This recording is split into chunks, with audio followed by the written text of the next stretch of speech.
Hi, my name's John O'Brien. I'm the keyboardist for California Credence, and we are in Modesto, California. Today I want to go over the use of stereo backing tracks as opposed to mono backing tracks. Now, right now there are some really good trainings out there about using a Xenix type of a mixer, and then you plug it into an iPhone where you have your right and left. One is for the click and the cues, and the other goes to the house. The only problem is that it only runs in mono. And if you're going to be doing some of the larger gigs, you might want to consider running in stereo. Running mono is okay if you're in a bar kind of a scene or a pub or a restaurant. But if you're going to do weddings or fairs or festivals, concert series, you really need to think about running stereo. Now, running mono like this is a very budget conscious. It's cheaper. If you want to run stereo tracks the way I'm showing you, it's probably going to require an investment of $1,600 to $1,800. But if you're getting that stimulus check, or if you're getting a tax return, you know, this might be the thing to do. So let's get started with it. Backing tracks in stereo.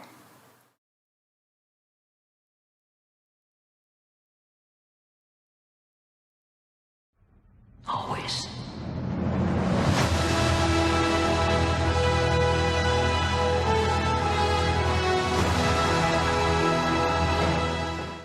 Always.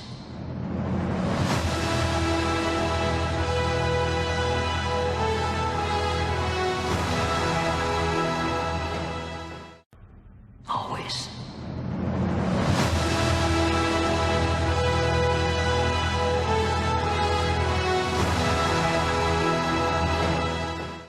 Always.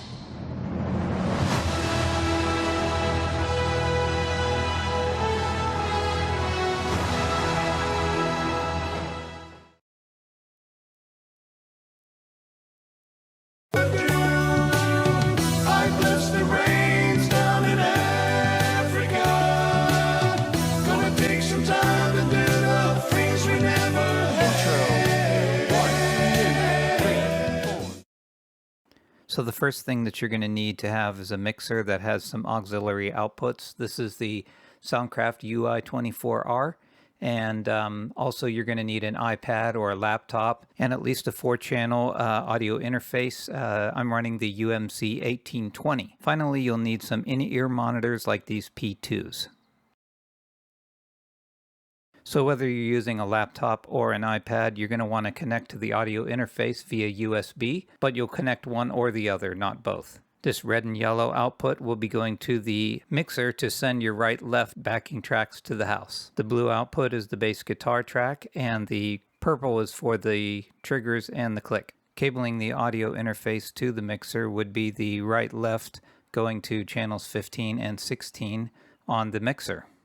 Cabling the bass track would be the blue to channel 17 on the mixer, and the purple output 4 is cabled to mixer channel 18. Lastly, the in-ear monitors are hooked to auxiliary channel outputs 1, 2, 3, and 4.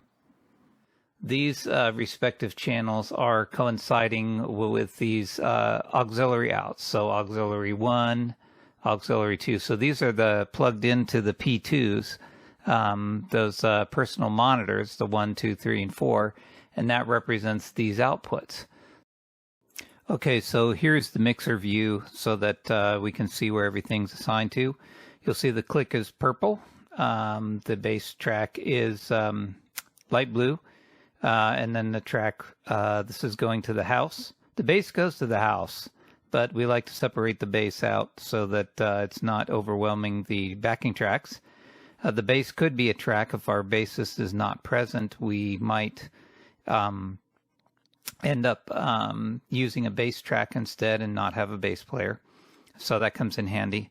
But this is the main thing, the backing tracks right and left. Just like the colors on the pictures just before. So the way that you set up the click is you make sure that you mute this click, turn it all the way down, and you mute it. The reason for that is you don't want it to go anywhere near the house.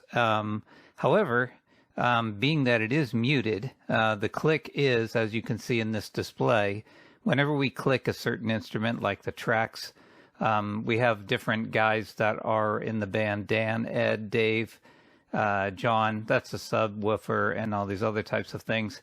But these main 4 band members are what we're concentrating on. So if I come down here to select the tracks left and right, this will give me a window on. So in their in-ears with those P2s that you saw in the graphic before this, this is where their levels are at. So this means that this is what's going into their head, but not going out to the mains. So if that's the case, then if we have a bass track, you can see these guys don't like having bass in their ears. Me, I like to have the bass in my ears. And then when we're looking at the click, you can see that the click, each person can put the click, which is the vocal triggers. And since it is muted and turned all the way down, these are pre-fader.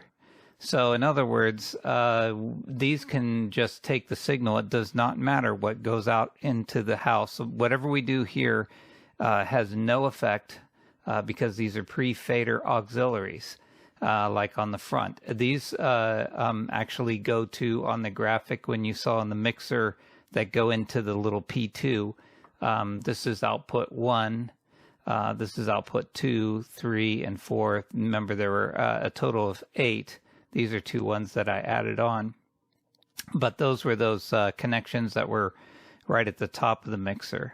And just to give you a quick insight into how much all this costs, this would be an example of how much the mixer would cost, which is about $1,100. And then the Behringer P2s, you need about, if you have 4 band members, they're about $40 a piece.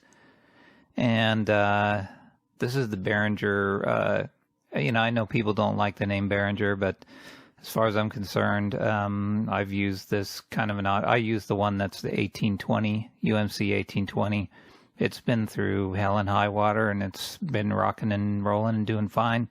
I would prefer not to have a Behringer, but, if you're looking at some budget, which we do fine with, this is a fine audio interface for $178. And then you'll probably need an iPad. The one that I usually use is an iPad 1st gen, but I at least have 128 gigs of storage space on it so that I can hold WAV files on there so that we can have some really good quality backing tracks. So all in all, you're looking at, let's say, for example, you get a nice tax return and you have $1,600. $1,600 would buy all this. And I would just recommend putting something like the audio interface and this in its own little case, in a rack case. And this uses up 4 rack spaces, and then you would have this one would use up 1 rack space because you can anchor it in and with a North Atlantic shelf in there. So I'd get a 6-space rack. That's probably another $150 ish. So maybe $1,800 total to run all these backing tracks. Super, very cool. And anyway, hopefully this gives you kind of an idea on how to get your pro backing track started instead of just your average right-left, where you have your tracks on the left side and your click on the right side, and it's running mono.